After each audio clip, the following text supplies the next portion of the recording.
నమస్కారం, uptake jobs కి స్వాగతం. నేను మీ వివేక్. ఇవాళ మనం చర్చించుకోబోతున్న కరెంట్ అఫైర్ అంశం వరల్డ్ ఎకనామిక్ ఫోరం. మొన్న జనవరి 16వ తారీఖు నుండి జనవరి 20వ తారీఖు వరకు జరిగిన ఈ సదస్సు గురించి చాలా మందికి చాలా ప్రశ్నలు ఉన్నాయి. యునైటెడ్ నేషన్స్ ఆర్గనైజేషన్ లేదు IMF, వరల్డ్ బ్యాంక్ ఇలాంటి పెద్ద పెద్ద సంస్థలు ఉన్నప్పుడు మళ్ళీ మనం వరల్డ్ ఎకనామిక్ ఫోరం లాంటి మీటింగ్స్ లేదా సదస్సులు ఎందుకు కండక్ట్ చేస్తున్నాము, నిజంగా వరల్డ్ ఎకనామిక్ ఫోరం అనేది అంత ఇంపార్టెంటా అని ఒకవైపు కొంతమంది క్వశ్చన్ అడిగితే, ఇంకోవైపు world economic forum is considered as the most powerful and influential meetings or rather summits of the year అని చెప్తూ ఉంటారు. 2023వ సంవత్సరానికి గాను జనవరి 16 నుంచి జనవరి 20 వరకు జరిగిందన్న సంగతి అయితే మనకి తెలుసు. కానీ ఇంతకీ ప్రతి ఏటా ఈ వరల్డ్ ఎకనామిక్ ఫోరం యొక్క సదస్సులు మీటింగ్ ఎక్కడైతే జరుగుతుందో అది ఎక్కడ జరుగుతుంది, because it is always in the news. So ఇది స్విట్జర్లాండ్ దేశంలోని దావోస్ అనే ప్రాంతంలో జరుగుతుంది. దావోస్ బేసిక్గా చెప్పాలంటే చాలా చిన్న ప్రాంతం, but it only became famous because of this world economic forum. In fact ఇక్కడ ఇంట్రెస్టింగ్ పార్ట్ ఏంటంటే, ఇదేమి యునైటెడ్ నేషన్స్ ఆర్గనైజేషన్కి సంబంధించిన సంస్థ కాదు, లేదు ఒక అసోసియేటెడ్ సంస్థ కాదు, లేదు ఒక స్పెషల్ ఏజెన్సీ కూడా కాదు. ఉదాహరణకి if you talk about IMF, international monetary fund, అంతర్జాతీయ ద్రవ్యనిధి గురించి మనం మాట్లాడినట్టయితే 1944వ సంవత్సరంలో జరిగిన ఏదైతే బ్రిటన్ వుడ్స్ సమావేశం లేదా బ్రిటన్ వుడ్స్ సదస్సు ఉందో దాని ఆధారంగా వచ్చింది IMF. అఫ్ కోర్స్ IMFతో పాటు వరల్డ్ బ్యాంక్ కూడా వచ్చింది. వరల్డ్ బ్యాంక్ అంటే గుర్తుకొచ్చింది, చాలామంది వరల్డ్ బ్యాంక్ అని ఇన్ జనరల్గా చెప్పినా సరే వరల్డ్ బ్యాంక్ యొక్క అసలు పేరు వేరు. దాన్ని international bank for reconstruction and development అని పిలుస్తారు. సో ఇప్పటి నుంచి బ్రిటన్ వుడ్ యొక్క ట్విన్స్ ఎవరు అని అడిగితే జాగ్రత్త గుర్తుపెట్టుకోండి, IMF అండ్ IBRD. ఆప్షన్స్లో వరల్డ్ బ్యాంక్ ఇస్తే ఫైన్, వరల్డ్ బ్యాంక్ ఇవ్వనప్పుడు మీరు IBRDని గుర్తుపెట్టుకోవాలి, ఎందుకంటే technically it's name is international bank for reconstruction and development. ఏదైతేనే as we are talking about WF, will focus on that. So మనకు ఆల్రెడీ రెండు విషయాలు తెలిసింది ఏంటంటే, ప్రతి సంవత్సరం కూడా వరల్డ్ ఎకనామిక్ ఫోరం అనేది జరుగుతోంది. కానీ ఎప్పటి నుంచి జరుగుతోంది, that's a question. At the same time ప్రతి సంవత్సరం జనవరి నెలలో జరుగుతుంది. 2023వ సంవత్సరానికి గాను జనవరి 16 నుంచి జనవరి 20 వరకు జరిగింది. అది కూడా మనకు తెలిసిందే. స్విట్జర్లాండ్ దేశంలోని దావోస్ అనే ప్రాంతంలో జరిగింది. స్విట్జర్లాండ్ ఎక్కడుంది, ఐరోపా ఖండంలో ఉంది. అలానే జాగ్రఫికల్ పరంగా గమనించినట్టయితే ఎలా అయితే ఇండియాలో హిమాలయాస్ ఉన్నాయో, అలానే సౌత్ అమెరికా కాంటినెంట్లో ఆండీస్ మౌంటైన్స్ ఉన్నాయో, నార్త్ అమెరికాలో రాకీస్ ఉన్నాయో, అలా స్విట్జర్లాండ్లో ఆల్ప్స్ పర్వతాలు ఉన్నాయి. అండ్ అది కూడా జాగ్రఫీలో అడిగే అవకాశం ఉంది. సో ఈ విధంగా చాలా అంశాలు ఉన్నాయి. అలానే 2023 వరల్డ్ ఎకనామిక్ ఫోరం యొక్క థీమ్ ఏంటి, వాళ్ళ యొక్క ఎజెండా ఏంటి, చాలా అంశాలు మనం ఈ వీడియోలో డిస్కస్ చేద్దాం. So please watch the video till the end. World economic forum Davos meet 2023 లెక్క ప్రకారం చెప్పాలంటే ఈ సంవత్సరం 130 దేశాలకు పైగా దేశాలు దీంట్లో పార్టిసిపేట్ చేశాయి. ఆ దేశాల తరపున 2700 కన్నా ఎక్కువ మంది ఈ మీటింగ్లో పార్టిసిపేట్ చేశారు. చాలామందికి ఇక్కడ వచ్చే ఒక పెద్ద డౌట్ ఏంటంటే, వరల్డ్ అంటే మాకు తెలుసు ప్రపంచం, ఎకనామిక్ అంటే ఆర్థిక అర్థమైంది, బట్ వాట్ ఈస్ ఫోరం అని. If you talk about the dictionary meaning of what is forum, it is a place or a meeting between people where ideas are discussed. ఏదైనా ఒక ఆలోచనకి సంబంధించి చర్చలు జరపడం అనమాట. సో వాళ్ళు ఆల్రెడీ హింట్ ఇస్తున్నారు, ప్రపంచ ఆర్థిక అంశాలు ఏవైతే ఉన్నాయో వాటన్నిటి గురించి చర్చ జరిపే ఒక ప్రాంతమే ఈ వరల్డ్ ఎకనామిక్ ఫోరం. ఇన్ఫ్యాక్ట్ దీన్ని 2023వ సంవత్సరానికి సంబంధించి the most powerful and the most influential సమిట్గా కూడా కన్సిడర్ చేస్తున్నారు. ఎందుకంటే మామూలుగా యునైటెడ్ నేషన్స్ ఆర్గనైజేషన్ జరిగినప్పుడు ఓన్లీ దేశాలు లేదా ప్రభుత్వ అధినేతలు వాళ్ళే పార్టిసిపేట్ చేస్తారు. కానీ వరల్డ్ ఎకనామిక్ ఫోరంలో నాట్ ఓన్లీ జస్ట్ ప్రభుత్వ అధినేతలు, అంటే ఎవరైతే గవర్నమెంట్ హెడ్స్ ఉన్నారో, ప్రైమ్ మినిస్టర్స్ అవ్వచ్చు, చీఫ్ మినిస్టర్స్ అవ్వచ్చు, లేదా ఇన్ జనరల్గా మినిస్టర్స్ ఎవరైతే ఉన్నారో వాళ్ళే కాకుండా ఇండస్ట్రియలిస్టులు, private corporations, public corporations, celebrities, అలానే ఇండివిజువల్ ఇన్ఫ్లుయెన్సర్స్, వీళ్ళందరూ కూడా పార్టిసిపేట్ చేస్తారు. And that's why it is the most influential summit of the year. The annual meeting of world leaders to discuss various issues of the world at the WEF has started at Davos, Switzerland. ఎప్పుడు start అయింది, January 16. ఎప్పుడు అయిపోయింది, January 20. So మనం ఇందాక beginning of the డిస్కషన్లో ఈ Davos స్విట్జర్లాండ్లో ఉంది. Switzerland ఎక్కడ ఉంది, యూరోప్లో ఉందని తెలుసుకున్నాం. అట్ ద సేమ్ టైం పర్వతాల ప్రకారంగా స్విస్ ఆల్ప్స్ మౌంటైన్స్ ఏవైతే ఉన్నాయో అవి కూడా క్వశ్చన్స్లో అడిగే అవకాశం ఉందని తెలుసుకున్నాం కదా. అసలు ఇంతకీ దావోస్ గురించి కొంచెం తెలుసుకోవడానికి ప్రయత్నిద్దాం. Davos is a small town in the Swiss Alps that attracts some of the world's wealthiest and most powerful people every year in January. So ఈ ప్రపంచ ఆర్థిక సదస్సు వరల్డ్ ఎకనామిక్ ఫోరం ఏదైతే ఉందో ఇది ప్రతి ఇయర్ కూడా జనవరిలోనే జరుగుతుంది. ఇది దావోస్ సిటీ, వెనకాల మీరు ఆ ఆల్ప్స్ పర్వతాలను గమనించవచ్చు. సో టెక్నికల్గా చెప్పాలంటే స్విట్జర్లాండ్ అన్నప్పుడు మనం ఎక్కువగా గుర్తుపెట్టుకునే ప్లేసెస్ ఏంటివి, ఒకటి దాని యొక్క క్యాపిటల్ బర్న్, రెండోది వచ్చి జ్యూరిచ్. కాకపోతే ఈ ఫోరం పుణ్యమా అని చెప్పి దావోస్ కూడా బాగా పాపులర్ అయిపోయింది. ఎస్పెషలీ జనవరి నెల వచ్చిందంటే దావోస్ గురించి చర్చ జరగకుండా ఎక్కడా కూడా ఉండదు అనమాట. అందుకే కంటెక్స్ట్ ఏంటి, అసలు వరల్డ్ ఎకనామిక్ ఫోరం అయితే జరుగుతుంది, but even then what's the context of that అంటే, ఎనీవేస్ మనకు ఆల్రెడీ తెలిసింది ఏంటంటే అది దావోస్లో జరిగింది January 16th నుంచి January 20th వరకు. The event is being hosted by the world economic forum in cooperation with the Swiss government and the canton of. ఇక్కడ మీరు జాగ్రత్తగా గుర్తుపెట్టుకోవాల్సింది ఏంటంటే కొన్నిసార్లు క్యాంటన్ ఆఫ్ గ్రాయ్బుండెన్ అని రాయకుండా క్యాంటన్ ఆఫ్ గ్రీజన్స్ అని కూడా రాస్తూ ఉంటారు, కన్ఫ్యూజ్ అవుతూ. Both means the same.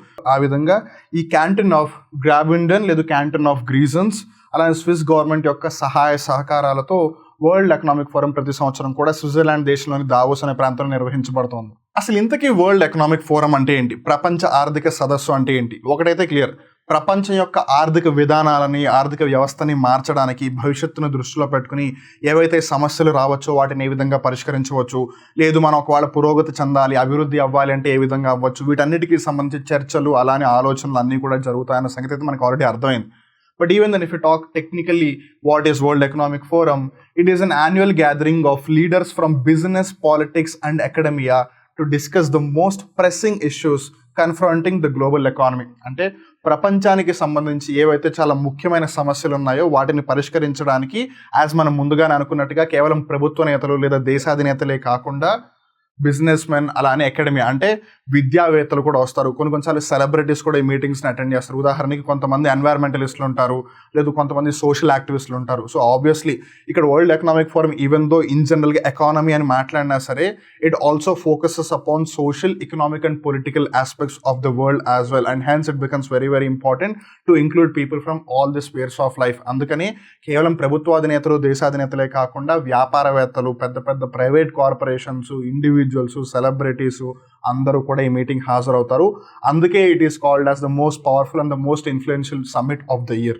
ఇప్పుడు చాలా మందికి వచ్చే డౌట్ ఏంటంటే అసలు ఈ వరల్డ్ ఎకనామిక్ ఫోరం అనేది ఎవరు స్థాపించారు, లేదు ఏ విధంగా స్థాపించబడింది అని. బికాస్ మనందరికీ ఇన్ జనరల్గా ప్రపంచం మొత్తానికి సంబంధించిన సంస్థానంగానే మనందరికీ ఐక్యరాజ్య సమితి, యునైటెడ్ నేషన్స్ ఆర్గనైజేషన్ గుర్తొస్తుంది.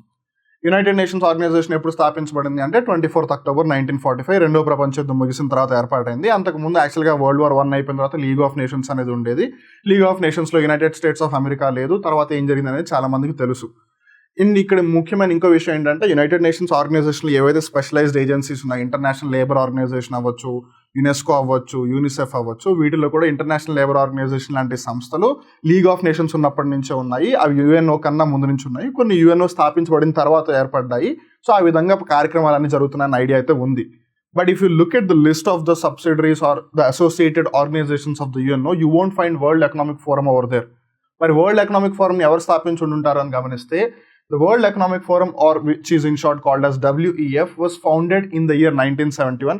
There specific గా చెప్పాలంటే January 24, 1971 Swiss German economist and professor Klaus Schwab, who wanted to bring together global leaders to collaborate on social, economic and political issues. మనం ఇందాక ఆల్రెడీ చర్చించుకున్నాం కదా, ఈవెన్ దో ఎకానమీ అని స్పెసిఫిక్గా వాళ్ళు mention చేసినా సరే వాళ్ళు అన్ని ఆస్పెక్ట్స్ని కన్సిడర్ చేస్తారు. వాళ్ళు సామాజిక అభివృద్ధి గురించి మాట్లాడతారు, ఆర్థిక అభివృద్ధి గురించి మాట్లాడతారు, రాజకీయ అభివృద్ధి గురించి కూడా మాట్లాడతారు. ఎందుకంటే ఇప్పుడు ఉదాహరణకి రష్యా ఉక్రెయిన్ కొట్టుకుంటున్నాయి, దాని యొక్క ఇంపాక్ట్ రష్యా మీద కూడా ఉంటుంది, ఉక్రెయిన్ మీద కూడా ఉంటుంది, నో డౌట్ అబౌట్ ఇట్. కానీ ఆ రెండు కొట్టుకోవడం వల్ల చుట్టుపక్కల దేశాల మీద కూడా ఎఫెక్ట్ ఉంటుంది కదా. అది జనాలు మైగ్రేట్ అవ్వడం వల్ల సోషల్ ఇష్యూస్ అవ్వచ్చు, లేదు ఆయిల్ సప్లై జరగక ఎకనామీ ఇష్యూస్ అవ్వచ్చు, లేదు అక్కడ పొలిటికల్ స్టెబిలిటీ లేక గవర్నమెంట్స్ కూలిపోవచ్చు. సో ఈ విధంగా ఒక చోట ప్రాబ్లం ఉన్నా దాని యొక్క ఇంపాక్ట్ ఇంకో చోట ఉంటుంది, because of the globalization phenomena that is there all over the world. అందుకని వాళ్ళు ప్రపంచం మొత్తం ఎవరైతే దేశాధినేతలు, ప్రభుత్వాధినేతలు, వ్యాపారవేత్తలు అందరూ ఉన్నారో వాళ్ళందరినీ కూర్చోపెట్టి మీరు ఇలా కొట్టుకుంటూ పోతే మీకు వచ్చేది ఏమీ లేదు, దాని బదులు అందరం కలిసి ఒక కామన్ గోల్ వైపు వెళ్దాం, అందరం కలిసి ఒక అడుగు ముందుకు వేద్దాం అన్న ఆలోచనే ఈ వరల్డ్ ఎకనామిక్ ఫోరం. ఆ ఆలోచన వచ్చి దాన్ని ఇంప్లిమెంటేషన్ రూపంలోకి తీసుకొచ్చింది క్లాస్ షవాబ్. ఇక్కడ మీరు చిత్రపటంలో ఆయన గమనించవచ్చు. He still the executive chairman of world economic forum. Next వచ్చే క్వశ్చన్, ఆబ్వియస్లీ ఒక మీటింగ్ జరిగినప్పుడు దానికంటే ఒక థీమ్ ఉంటుంది. సో కాంపిటేటివ్ ఎగ్జామ్స్ దృష్ట్యా సో 2023లో జరిగిన వరల్డ్ ఎకనామిక్ ఫోరం ఏదైతే ఉందో దాని యొక్క థీమ్ ఏంటి, లేదు వాళ్ళు కన్సిడర్ చేసిన ఎజెండా ఏంటి, దీని గురించి అడిగే అవకాశం కూడా ఉంది. So let's talk about the theme and agenda. Theme వచ్చేసి cooperation for sustainable growth and shared prosperity. So obviously 2030 sustainable development goals కూడా రీచ్ అవ్వాలి. సో ఆ విధంగా సస్టైనబుల్ గ్రోత్ అంటే సుస్థిర అభివృద్ధికి సంబంధించి అందరం ఒకరికొకరు సహకరించుకోవాలి. అలానే షేర్డ్ ప్రాస్పరిటీ, సంపద ఏదైతే ఉందో, ఈ అభివృద్ధి అనేది ఏదైతే ఉందో అందరం కూడా పంచుకోవాలి. అంతేగాని ఒకళ్ళు డెవలప్ అవుతూ ఇంకోళ్ళు నాశనం అవుతూ ఉంటే it's not development, because ultimately there is suffering over there. అందుకని cooperation for sustainable growth and shared prosperity has become the theme for World economic Forum 2023. Next, ఈ సంవత్సరానికి సంబంధించి వాళ్ళు ఏదైతే డిస్కషన్ పెట్టుకున్నారో దాంట్లో ఉన్న వాళ్ళ ముఖ్య ఎజెండా ఏంటి, ఏ అంశాల గురించి ఎక్కువగా చర్చించారు అని అంటే ఎకనామిక్స్ ఆఫ్ ఉమెన్స్ హెల్త్, అంటే మహిళల యొక్క ఆరోగ్యానికి సంబంధించిన ఆర్థిక అంశాల గురించి చర్చించారు. నెక్స్ట్ వచ్చి state of the pandemic, COVID ఏ విధంగా ఉంది, దానికి సంబంధించిన చర్యలు ఏ విధంగా తీసుకోవాలి, బికాస్ ఎప్పటికప్పుడు కోవిడ్ యొక్క కొత్త వేరియంట్ వస్తూ ఉంది, సో దాన్ని ఎలా ఫైట్ చేయాలి. అలానే ఇప్పటికీ బిలో 18లో చాలా మందికి ఇంకా వ్యాక్సిన్స్ ఇవ్వలేదు, that becomes a crucial question. At the same time ఇలాంటి పాండమిక్స్ మళ్ళీ రాకుండా, and that even existing COVID-19 కూడా మళ్ళీ వ్యాప్తి చెందకుండా కంట్రోల్ చేయాలి అంటే ఎలాంటి ప్రికాషనరీ మెషర్స్ తీసుకోవాలి, వీటన్నిటి గురించి కూడా చర్చ జరిగింది. Putting health at the heart of climate action. So ఇక్కడ మనం జాగ్రత్తగా గమనించినట్టయితే క్లైమేట్ యాక్షన్ అంటే ఏంటి, క్లైమేట్ పాడవకుండా, క్లైమేట్ చేంజ్ అవ్వకుండా ఏవైతే మిటిగేటింగ్ చర్యలు తీసుకుంటున్నారో దానికి సంబంధించి ఆరోగ్య అనే అంశం అన్నిటికంటే ముందు ఉండాలి అని. At the same time health system building through disruption better health with data. So మన దగ్గర సమాచారం ఎక్కువగా ఉంటే మనం మంచి ఆరోగ్యాన్ని కూడా బిల్డ్ చేయొచ్చు. ఉదాహరణకి ఫుడ్ హ్యాబిట్స్ ఆరోగ్యానికి సంబంధించి one of the key factor అని చెప్పొచ్చు. ఇప్పుడు ఉదాహరణకి మీరు భారతదేశం మొత్తం తీసుకున్నా సరే డయాబెటీస్తో ఎక్కువ మంది ఎవరు సఫర్ అవుతున్నారు అంటే especially southern part of India ఎవరైతే ఉంటున్నారో వాళ్ళు డయాబెటీస్తో ఎక్కువ సఫర్ అవుతున్నారు కన్సిడరింగ్ రైస్. సో ఆ విధంగా ఒకటి వాళ్ళ లైఫ్ స్టైల్, డెఫినెట్గా సెకండ్ ఫుడ్ కూడా ఉంటుంది. సో ఆ విధంగా వాళ్ళ యొక్క ఆరోగ్యం ఏ విధంగా ఉంది, వాళ్ళు తీసుకుంటున్న ఆహారం ఏంటి, వాళ్ళ యొక్క లైఫ్ స్టైల్ ఏంటి, వీటన్నిటికీ సంబంధించి ఎప్పుడైతే మన దగ్గర సమాచారం ఉంటుందో అప్పుడు అక్కడ ఆరోగ్య వ్యవస్థలు ఏ విధంగా ఉన్నాయి, లేదు ప్రజలు ఎందుకు ఒక పర్టికులర్ డిసీజ్తో లేదు ఒక పర్టికులర్ డిజార్డర్తో ఎక్కువగా సఫర్ అవుతున్నారు అనే దానికి కూడా ఒక ఐడియా ఉంటుంది. Depending on that we can find a solution, whether it might be preventable, whether it might be precautionable. ఏదైనా సరే ఎలిమినేట్ చేయగలిగితే ఎలిమినేట్ చేస్తారు, లేదా ఆపగలిగితే ఆపడానికి ప్రయత్నిస్తారు. సో చూసారుగా వరల్డ్ ఎకనామిక్ ఫోరం గురించి. వరల్డ్ ఎకనామిక్ ఫోరం 2023 సంవత్సరానికి గాను జాగ్రత్త గుర్తుపెట్టుకోండి, ప్రతి సంవత్సరం కూడా ఇది స్విట్జర్లాండ్ దావోస్లోనే జరుగుతుంది. సో ప్లేస్లో ఎటువంటి మార్పు లేదు, సో ప్లేస్ని జాగ్రత్త గుర్తుపెట్టుకోండి. 2023కి సంబంధించి సదస్సు ఎప్పటిదాకా జరిగింది, జనవరి 16 నుంచి జనవరి 20 వరకు. సో ఏదైతే నేను వరల్డ్ ఎకనామిక్ ఫోరం కూడా ప్రపంచం యొక్క ఆర్థిక అభివృద్ధికి సంబంధించి ఏవైతే చర్చలు చేస్తుందో ఆ చర్చలు సఫలమై వాటి యొక్క ఇంప్లిమెంటేషన్ కూడా సక్రమంగా జరిగి అది ఏ విధంగా అయితే అడుగులు వేయాలో ఆ విధంగా అడుగులు వేయాలి అని కోరుకుందాం. And we also wish that India becomes a key member in world economic forum discussions in the coming future as well.